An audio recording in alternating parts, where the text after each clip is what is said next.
Welcome to my free series of leadership and ritual facilitation videos. You can donate to help me offer more of these classes and write on these topics. There's more information in the video details below. So the question was about latecomers and disruptions. I know how I like to handle the people who come in late and have their cell phones on and things like that. But what are some tactful ways to tell people to simmer down, quiet down, because the rest of us are making magic?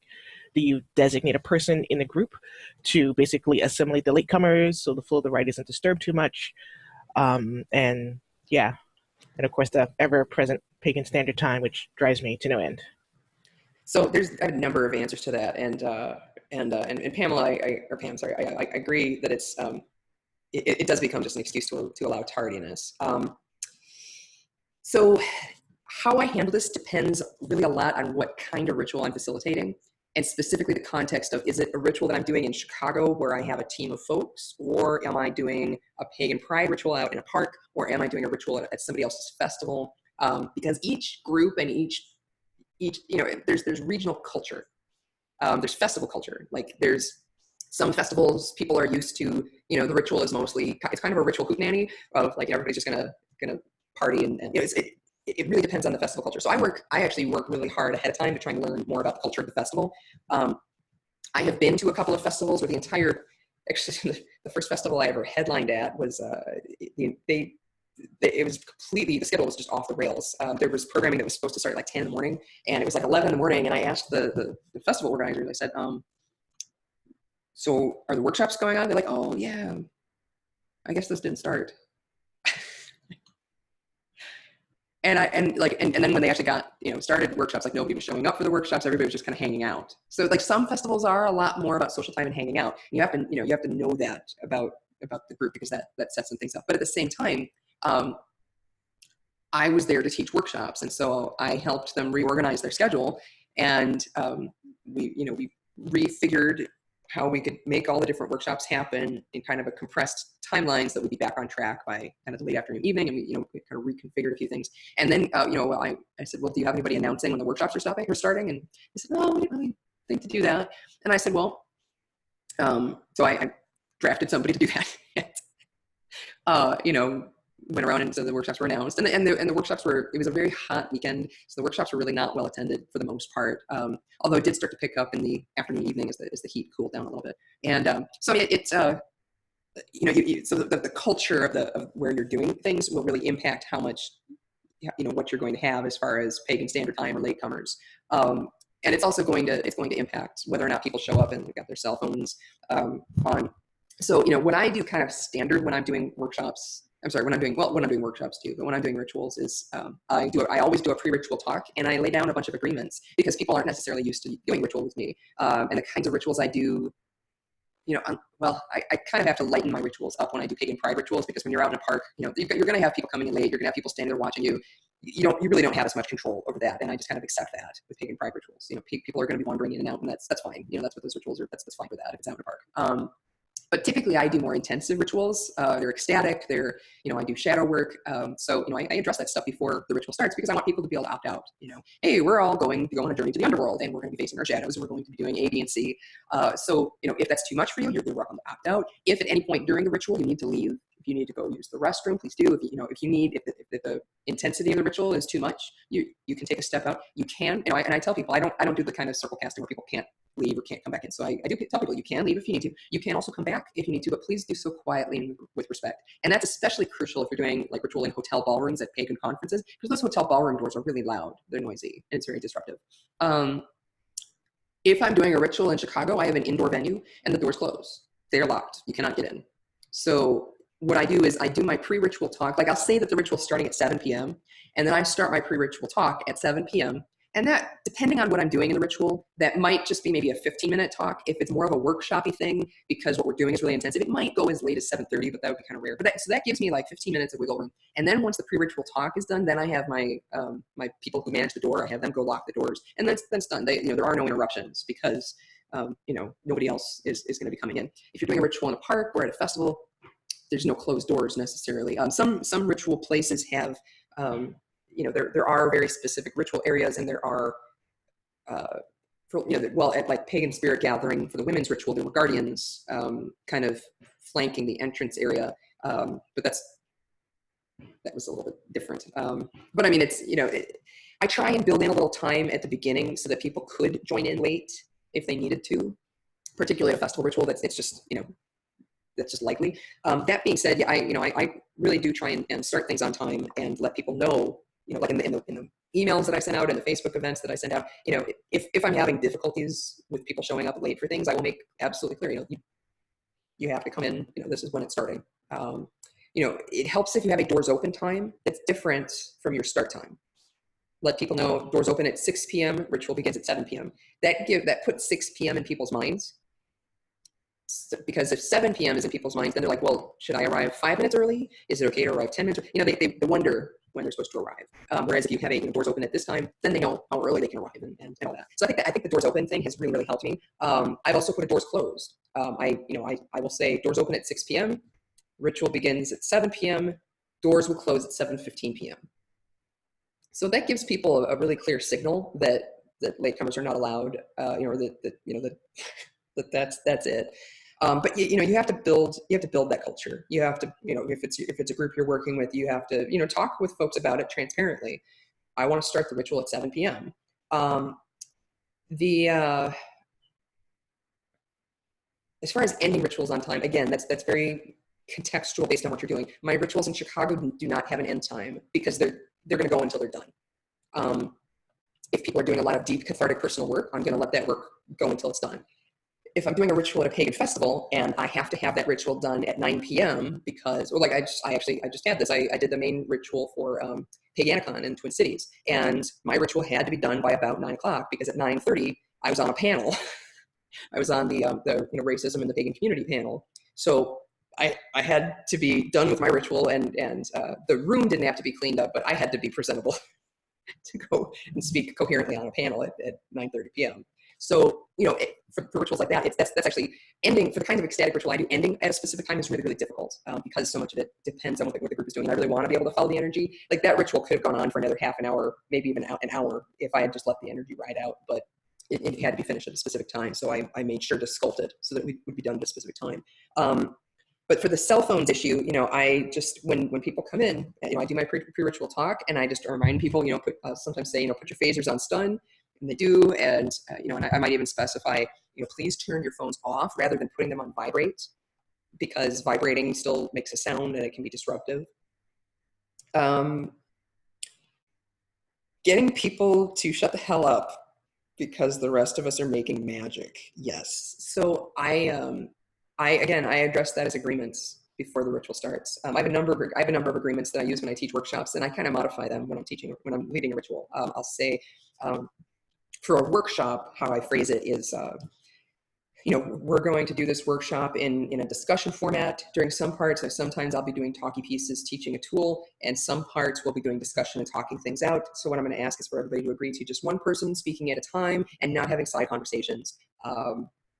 Just that we can all keep focused. And I said, sometimes folks might be asking a really complicated question, or you might be checking in about something, and it's taking a while. And I may cut you off, and that's not to shame you. It's just because I promised I would teach a number of tools in a specified amount of time, and I want to do what I promised. And so that takes kind of the bite out of it. If I do cut somebody off, I let them know, like, I'm just here to facilitate the process. I'm not trying to shame you. And I modify that for ritual, and I'll be honest, I don't run into that very much when I do rituals. And part of it is because I sculpt that entire ritual to get people into the transy headspace. Once I get people chanting, there aren't side conversations. It just doesn't happen. And I would say part of that is the technique I use with ritual structure. And part of it is, I'm going to call it the kind of the confidence and charisma gravity well. And I'll just own this right at the moment. It's a little awkward for me to talk about charisma when I'm referring to myself, because charisma is one of those words where people are like, oh, charismatic people are better than other people. They have this kind of magical power. And charisma is largely a function of, Are you connected to the divine and inspired by what you're doing? And do you have the public speaking skills to get that across to your group? That's a lot of what charisma is. So I don't look at it, this is like, oh, magical charisma. It's a lot of it is confidence and focus and inspiration. When you're inspired, when you are connecting to the gods, when you are connected to the work of bringing this ritual to your group, when you have that spark in you, that's a lot of what charisma is. And my focus on that work as the ritual facilitator can help keep the group focused. Just like with the disaster stuff, me being calm, me being centered and not going, oh, crap, the altar's on fire. Me not getting upset about it is what helps keep the group centered. And it goes the other way too. If I am building up my excitement, that keeps the group focused. If I am trying to facilitate something, I was talking earlier about cakes and ale and how the one at a time logistic thing can take a really long time, and the energy can lag. So that ritual where people are going around and doing something one at a time and everybody's waiting, and what happens, they start to have side conversations because they're bored. One of the things that you can do is you can have people doing a thing while waiting for the thing to happen. And the one that's most common and that works the best is chanting. So you have everybody singing. If you have any kind of a one at a time logistic or something that's going to take a while, like we're going to go put a stone in a bowl, we're going to go burn a piece of paper, we're going to go talk to the goddess, we're passing out cakes and ale, whatever that thing, the thing is that's taking a while. If you have everybody singing a chant during it, everybody is still involved in the process. And that can help sustain the energy. And also chanting keeps you in a trance state. That's what it does. So that's one of the chanting. It's the best ritual trick for so many different things, is getting people chanting. When you get people chanting, they're less likely to have those little side conversations. So it's, part of it is the technique of using trancey techniques to keep people focused. And some of it is also just your centeredness and connectedness, your confidence, your charisma as the ritualist. Which isn't to say that I haven't facilitated rituals where people were giggly and talky at the beginning. And it's my job to transition that energy to where I want it. And so I'm trying to think of a good example for this.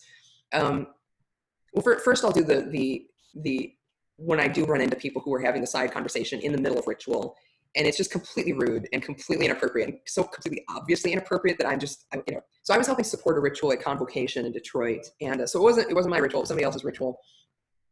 They do a lot of ecstatic stuff, and there were 3 women standing on one side of the circle. We're doing this trance journey, and I'll admit it was taking a long time. It was, I'm not going to say it was boring, but this one particular piece of the ritual was taking longer than I had thought it would take, and keeping the groups focused during that was a challenge. But there was this group of 3 women that were off to the side, and I had been in a workshop where those 3 women were in the workshop earlier in the day, and one of them was talking about her work as a high priestess, and she leads rituals. So I was like, why would you have a side? If you lead rituals, in what way would it ever be appropriate for you to be having this side conversation? Like what? Yeah, thank you, Terry. It's just a gesture of but nevertheless, she was off, giggling with her friends off on the side. And so this is really, it's easier to demonstrate in person with a group, because I'll actually, what I'll do is I'll have somebody demonstrate like having a side conversation. But I'll try and I'll do an interpretive dance here with my hands. So here's me, and here's this kind of, here's the edge of the circle where they are, and they're talking. And so what I started doing is, they're over here talking. And so it was a trance journey, kind of extended trance journey. And so I'm walking around the circle and speaking these soft rhythmic words and just trying to hold the energy while other stuff is going on over here. And they're giggling and talking. And so I just kind of start moving closer and moving closer. And so then, they keep on giggling, and I'm getting pretty close to them. And so I'm like kind of at point blank range here, like looking into their eyes as they're talking and giggling. And I'm about the distance now that I am from the webcam here, and I'm taking a breath, bringing yourself to silence, thinking about, and I'm basically doing the trance language version of shut the hell up, and I mean right up to them, and just bringing yourselves to silence. I mean, I other than saying shut the hell up, I don't know how much more obvious I could have been. You're doing that, coming directly up to people, giving them eye contact, usually they will shut up. I usually don't need to do anything else other than come closer into people and give them eye contact, and they will bring themselves to silence. I want to say that there's a couple of times where people have been having little side conversations, and I've kind of just done a little one of these. That works better if I'm not the one in the middle. That works better if I'm kind of next to people. But I have done that if the occasion warranted it. I try and do that as close to them as possible, so it's not some big embarrassing thing. Like I just, just give them a little, just bring it down a little bit. And but that stuff, it usually doesn't happen for me in ritual because I bring up the agreements ahead of time. I would say, once we get going, there's going to be a lot of singing and moving and dancing. And I just, I'd like to have everybody bring their focus in, be present. I don't typically do rituals that there's lots of lots of happy, fun, laughter stuff. I mean, sometimes that happens anyways in a ritual, but I tend to take people into dark places and then into joy. Like that's my basic ritual structure, is getting people into the trancy headspace, getting them comfortable, taking them into the facing the dark mirror in whatever way that looks like, and then doing something to recommit to joy and to life force and bringing that divine energy into themselves. So I tend to more go for the joy energy than laughter, and but some people do rituals where there's lots of fun and mirth and joy. I'm just not good at facilitating them. So in my case, one of the issues I run into, and this is often where you get your side conversations happening, is when people are uncomfortable. People are uncomfortable if there's a big protracted silence and they're not sure what they're supposed to do. That's where they sometimes have the side conversation. So again, chanting during that, drumming to hold space lets people know, it signals them, this isn't a big silent void. This is a holding space. Like it's a signal. So when people are uncomfortable, they tend to make a joke. And one of the other places where people get uncomfortable is if you're actually successful building that energy, you're building tension. If you've ever done an exercise where you sit there and look into somebody else's eyes for like a minute or more, it's very uncomfortable and people will crack a joke. They can't hold the tension. They can't hold that intimacy. And that's what I'm building in the rituals that I use. So I will even sometimes specify before the ritual, we're going to be building a lot of energy and intensity in this ritual. The ritual is, we might be facing some shadows, some dark places within ourselves.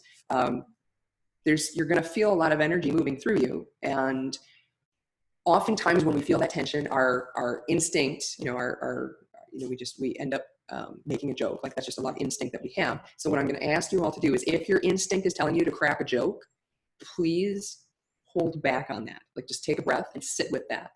And let yourself feel that. The place where people almost always want to crack a joke is after the big energy raising. Usually it's a sexually themed joke. And unfortunately what it does is it's successful. It breaks the tension. And what I want in that moment is tension. I want people to sit there and be uncomfortable. And I know that sounds weird, but that's energy. Energy is uncomfortable. It can be uncomfortable. The intensity can become uncomfortable, but I want them to sit there and stew in it for a little bit. I want them to feel that, and there's energetic reasons, and I won't go into all that right now because that's a little bit of a tangent off your question. I think if someone does have their cell phone go off in ritual, it is absolutely, so going back to distractions, it absolutely is appropriate to, at that point, there's no hiding it. You can't hide that someone's cell phone has gone off. And so just go ahead and interrupt your own ritual and just take a breath and just say, and if you can, please bring your cell phones to silence and let's all take a breath. And then you just have to acknowledge that has disrupted your ritual energy and you're going to have to do something to transition it back. So instead of just ignoring it, go ahead and do that. And, but I mean, ideally people aren't, ideally if you've done the pre-ritual talk about turning off the cell phones, it won't happen. I will say that I was teaching a workshop once and I absolutely know that I put my cell phone on silent and it went off I was teaching it when it went off. So, that's why I often tell people, turn your cell phones off. Like don't put them on silent, turn them off because, mistakes do happen like that. Like I must have just not clicked it all the way down or something. I don't know what happened, but those mistakes do happen. So yeah, just, reminding people ahead of time, having firm agreements about the latecomers thing. And, if you do have latecomers, like if you're doing a festival ritual or a pagan pride ritual, you kind of have to determine for yourself how disruptive that is, and if you have any capacity to deal with it. Like if I'm, like I said again, if I'm doing a pagan pride ritual, I have no capacity to change who is coming into the ritual and at what times. I can't really control who is watching. I can't really control any of that, so I don't worry about it. I just know that there's going to be those disruptions, and I just roll with it. If it's a ritual where I do have those controls, I let people know that's, we're going to be doing some intense work. You can leave if you need to. If you want to come back, cool. Do so with respect. But there's no latecomers at that point because it is too disruptive. It is just too disruptive to the energy. Even leading a weekend intensive, like I led a weekend intensive on ritual facilitation in Chicago a couple years ago. And it was a 3-day class. It was Friday night, Saturday, all day. And then our team, our people in the class, we led the ritual together as a group to practice skills. Sunday morning, we debriefed the ritual we had done. We talked about the snafus that had occurred and processed it out. And then we talk about more advanced stuff based on like, okay, so now that you've been through all this, what are some specific things you want to learn? So the entire structure of Sunday was based on Saturday. It was based on this ritual that we did together, and it was based on, what, having gone through all this, what do you want to learn? Well, I had some local community leaders from another group show up just for Sunday. And they had already paid. They just hadn't shown up for Friday or Saturday. So against my better judgment, I let them in, and I just clarified with them. I said, look, everything we're doing today is based on the rest of the work that we've done together. And they said, oh, no, that's cool. But they left about after an hour. They just, they're like, yeah, we're not getting anything from this. I'm like, well, yeah, because you weren't here on Friday and Saturday.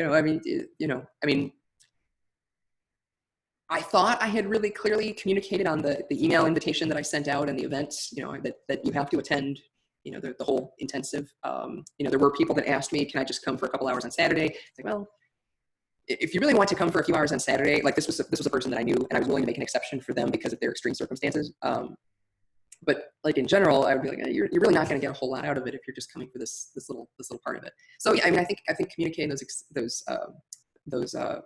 communicating your agreements as far ahead of time and using the language like, doors open, doors close, all that stuff can really help. Being really, really transparent when you start your ritual about what's acceptable behavior and what isn't, and and know that you're going to have disruptions anyways. And we talked about handling disruptions, but yeah, the point blank, looking deeply into somebody's eyes, and that's probably the best tool you have to get somebody to stop a side conversation if it's happening.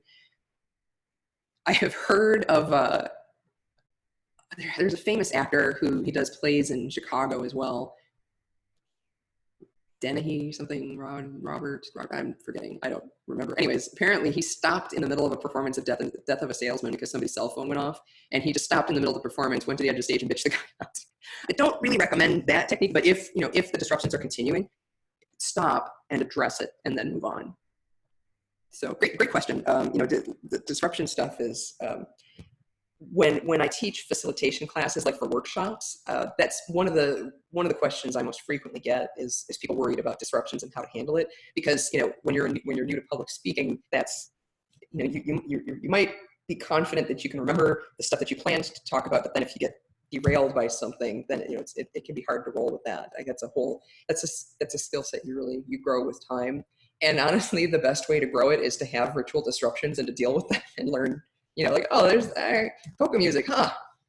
Hadn't planned for that one. If you have any questions about ritual facilitation or leadership for pagan groups, please feel free to contact me. I love questions, and I love writing articles or recording videos for actual issues that people are facing in the community. If this webinar is useful for you, please consider donating. It is my goal to make this education available for all, but to do that I have to pay the bills. I also have several books available, and there are links below under Show More, or you can contact me via my website or social media.